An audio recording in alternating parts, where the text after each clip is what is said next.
आणि आंतरराष्ट्रीय घडामोडींचे अभ्यासक डॉक्टर शैलेंद्र देवळणकर सर सध्या आपल्या सोबत आहेत. सर, आपल्याला सविस्तर चर्चा करायची या सगळ्या संदर्भात. आपण बेसिक पासून सुरुवात करूया. हमास पुन्हा एकदा आक्रमक होण्याचं यावेळचं कारण काय? वादाची ठिणगी कुठे पडली?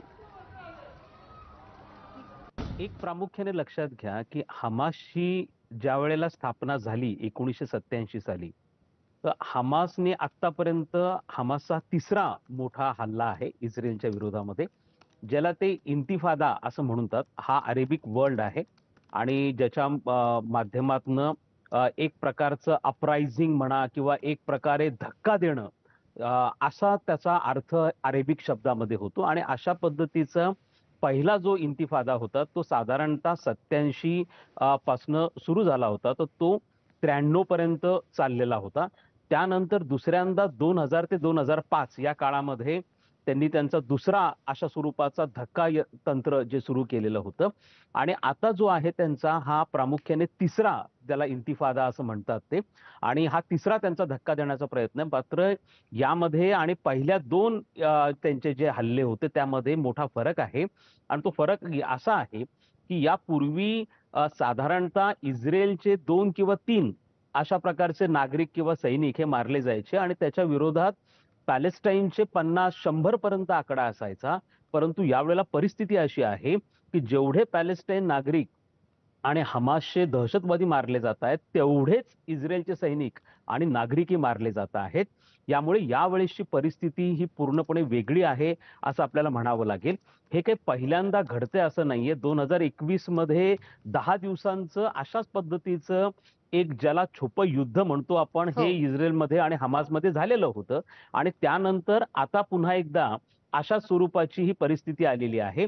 याला 7 ऑक्टोबर ही डेट त्यांनी जी निवडलेली आहे, त्या डेट मागे सुद्धा काही अशा प्रकारच्या पण चर्चा आहेत की ह्याच डेटला इजिप्त आणि सिरियानी एकदा असा एक धक्का इस्रायलला दिला होता आणि सरप्राईज अटॅक हा इस्रायलच्या विरुद्ध हा केलेला होता. त्यामुळे 7 ऑक्टोबर ही डेट त्यांनी घेतलेली आहे. मात्र एक अत्यंत महत्वाची बाब लक्षात ठेवा की हमासला आणि पॅलेस्टाईनला याची पूर्ण कल्पना आहे की आपण इस्रायलच्या पुढे नगण्य आहोत.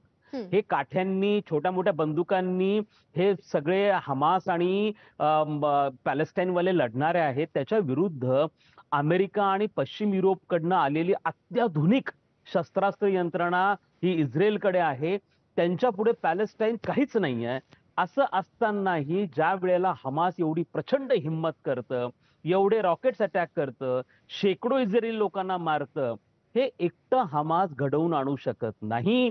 याची प्रचंड प्लॅनिंग झालेली आहे आणि या बाबतीमध्ये अत्यंत खोल अशा प्रकारचा संपूर्ण यंत्रणा ही काम करते आहे. आणि हे केवळ हमास किंवा पॅलेस्टाईन इथलं हे काम निश्चितपणे नाहीये. यामध्ये काही पश्चिम आशियामधल्या देशांचं हमासला पूर्णपणे समर्थन आहे.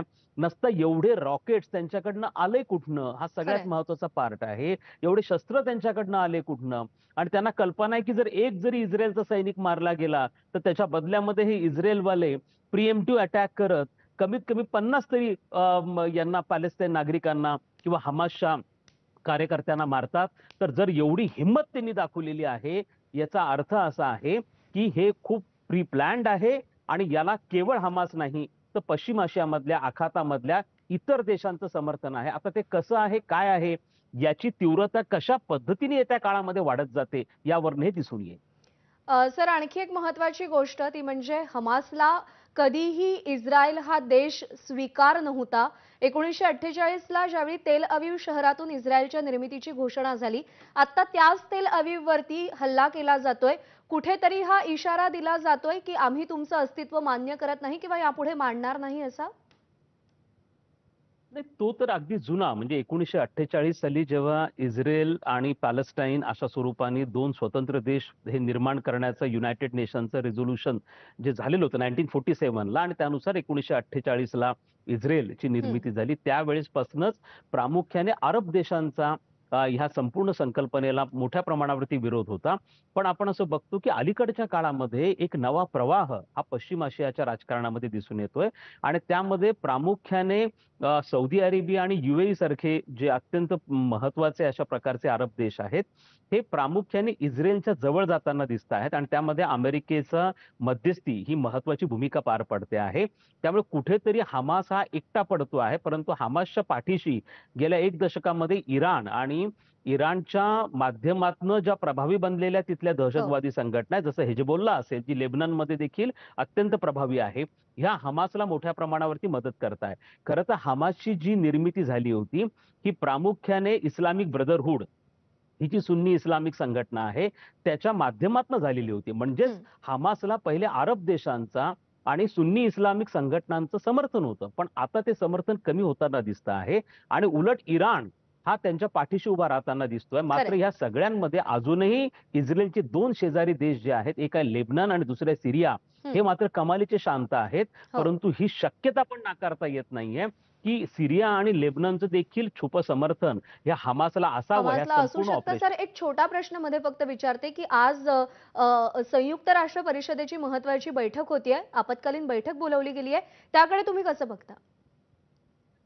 नाही, मला असं वाटतं ज्या वेळेला अशा स्वरूपाने मोठ्या दहशतवादी हल्ले होतात, जसं 9/11चा अमेरिकेवरचा दहशतवादी हल्ला हा झालेला असेल, त्या वेळेला युनायटेड नेशन्सची एक इमर्जन्सी बैठक ही बोलवली जाते हं. आणि या संदर्भामध्ये हे यासाठी देखील गरजेचं आहे की युनायटेड नेशन यापूर्वी सातत्याने इस्रायलच्या विरोधामध्ये अनेकदा रिझोल्युशन्स हे तिथं आणले गेलेले आहेत आणि आताच एक जॉईंट ऍक्शन कशा पद्धतीने इनिशिएट करता येईल या दृष्टिकोनातनं हा प्रामुख्याने विचार केला जातो आहे. यामध्ये इंग्लंड आणि फ्रान्स यांनी उघड भूमिका घेतलेली आहे आणि ऋषी सुनक यांनी तर अगदी स्पष्टपणे सांगितलंय की कोणत्याही परिस्थितीमध्ये आम्ही इस्रायलच्या खरंय. पाठीशी आहोत. इमॅन्युअल मॅक्रॉननी पण हाच मेसेज दिलाय. मात्र अमेरिकेची भूमिका अजूनही या बाबतीमध्ये संदिग्ध आहे. अमेरिका इस्रायलला सांगतोय की तुम्ही या बाबतीमध्ये कसा मार्ग काढता येईल हे बघा. याचं कारण फार वेगळं आहे. कारण अमेरिकेचे जे इतर संपूर्ण अरब देश आहेत, हे अत्यंत जवळचे संबंध हे अमेरिकेबरोबर आहे हो, आणि हो. अमेरिकेला या बाबतीत शांतता पाहिजे. कारण अमेरिकेचं टार्गेट हे आता अरब देश नाही आहेत किंवा अमेरिकेचं टार्गेट इराण पण नाही. त्यांचं मेन चॅलेंज हे चीन आहे आणि चीन ज्या साहजिक. पद्धतीने संपूर्ण पश्चिम आशियामध्ये पाय पसरतो आहे, हं. त्यामुळे त्याला काउंटर करणं हे अमेरिकेचं चॅलेंज असल्यामुळे अमेरिकेला इस्रायल आणि अरब देशांना एकत्रितपणे बरोबर घ्यायचं आहे आणि भारताची देखील भूमिका त्या ठिकाणी वाढवायची आहे आणि हं. म्हणूनच अमेरिकेच्या मध्यस्थीने भारत, पश्चिम आशिया आणि युरोप हा इकॉनॉमिक कॉरिडॉर अत्यंत महत्वाकांक्षी प्रकल्पाची घोषणा केली गेली. नुकताच G20च्या बैठकीदरम्यान हा पश्चिम हो. आशियामध्ये BRIच्या माध्यमातून चीन जे आपलं पाय पसरतो आहे त्याला काउंटर करण्यासाठीची मूव्ह असल्यामुळे अमेरिकेला हा संघर्ष वाढावा असं अजिबात वाटत नाही. त्यामुळे अमेरिका ही पूर्ण मध्यस्थी करेल की याच्यातनं शांततापूर्ण मार्गाने मार्ग कसा निघू शकेल. निश्चित. सर, आपले मनापासून आभार. आपण सविस्तर विश्लेषण केलं या सगळ्या घडामोडींचं त्याबद्दल.